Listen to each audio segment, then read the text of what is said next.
We've been giving kids the message, just say no to drugs. So why would a mother convince her 12-year-old to take marijuana? Sounds outrageous, but she says it's for his own good. Is it? Here's Chris Connolly. The minutes of 12-year-old Ryan's day are filled with emotional turbulence and self-destructive behavior, bouts of rage or panic, self-loathing and lethargy. He is living a nightmare, and so is his mother. Judy, how old was Ryan when you started seeing this kind of behavior that troubled you? He was 6 years old. He was in the first grade. Judy Mendoza never imagined that her son would develop such an array of debilitating syndromes, including severe obsessive-compulsive disorder. Open the door. He became completely incapacitated and incapable of functioning in the regular world. A couple of weeks ago, I pulled into the driveway and he came running out of the house, threw himself down on the hood of my car, said, "I want you to kill me, I want you to run me down, I don't want to live anymore, I can't take this OCD anymore." What's it like when your son says, "I don't want to live anymore"? It's the worst thing you could ever hear as a mother. It really is. You want to do anything you can to take your child's suffering away. Judy says Ryan is pathologically afraid of the wind, of the number 6. Ryan was pulled out of school earlier this year and spends much of his day with an aide, playing video games, as he did with me. Wait a minute, I'm bleeding. Whoa, that's not good. Judy says Ryan was treated with a host of drugs and therapies, yet nothing soothed her son. That is what led her to take an astonishing step and give her 12-year-old boy medical marijuana. My first gut reaction was, oh my God, that seems really out there. That seems drastic. But I don't want to do all these antipsychotic medications anymore.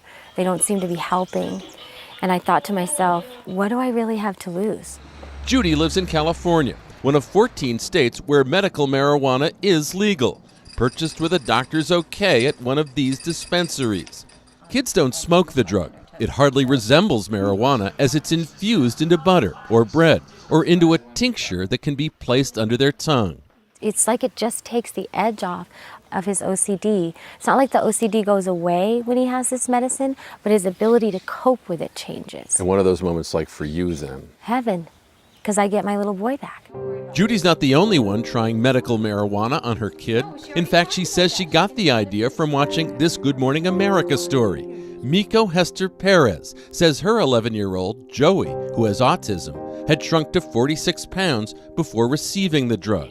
I saved my son's life, and marijuana saved my son's life. Severe autism so confounds modern medicine that any treatment might seem understandable. But giving pot to a preteen with OCD? Is that why they call it dope? In what way are you not getting your son high? Well, the tincture that I give him has a very low level amount of THC in it, and that's the psychoactive part of the plant. Judy knew she'd be shocking her friends. You know the culture we live in though, right? I know. Just say no, gateway drug. What do their faces look like the first time you say you're doing what you're doing? It's like this. Like they're processing it. Like, what? I think if they look at the whole picture and they see what has happened with my child over the years and how close we have come to losing him, literally. It's really just giving them medicine to treat a symptom. But there are no double-blind studies, the gold standard of scientific tests, to have proven or even shown that marijuana does anything for kids with autism or OCD. How young is too young to be using medicinal marijuana? How young is too young to use aspirin?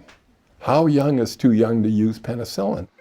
A retired physician and professor at Harvard Medical School, Lester Grinspoon, wrote the book on marijuana, literally.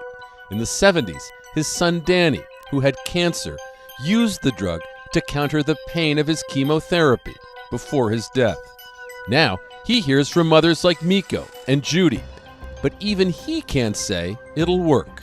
I can't guarantee it's going to do anything, but I can tell you it isn't going to harm him. It is remarkably non-toxic. You understand how some people hear of a boy taking marijuana and they're going, that doesn't seem right. It's because we have been brainwashed about this substance. There will come a time when people will recognize that this is a wonder drug of our times. It does so much in terms of relieving some of the symptoms which are very difficult for parents to deal with, let alone the child. I think the medical marijuana might actually be making their symptoms worse. The medical marijuana might just kind of be sedating them and not really addressing the underlying issues. Child psychiatrist Dr. Steven Sager at the ECHO Teen Substance Abuse Facility argues that this alternative treatment does present a serious risk for these kids. With marijuana, there's clear problems that can come up with it, including concentration problems, anxiety, depression. I think with a child, you need to be ultra cautious. You know who else doesn't think marijuana for kids is such a hot idea? 12-year-old Griffin. Griffin, what was it like when you first heard that you might be taking medical marijuana?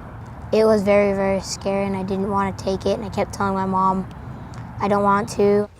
Chris Cortez says her son's been diagnosed with ADHD and has trouble focusing in class. Teachers are very frustrated with Griffin. Very frustrated. How do they express that frustration, Griffin? Yelling. Lots and lots of yelling. What's it like when you feel like a teacher has given up on you? It makes you feel bad. It makes you feel like you're a really bad person. It upsets me. It makes me want to cry.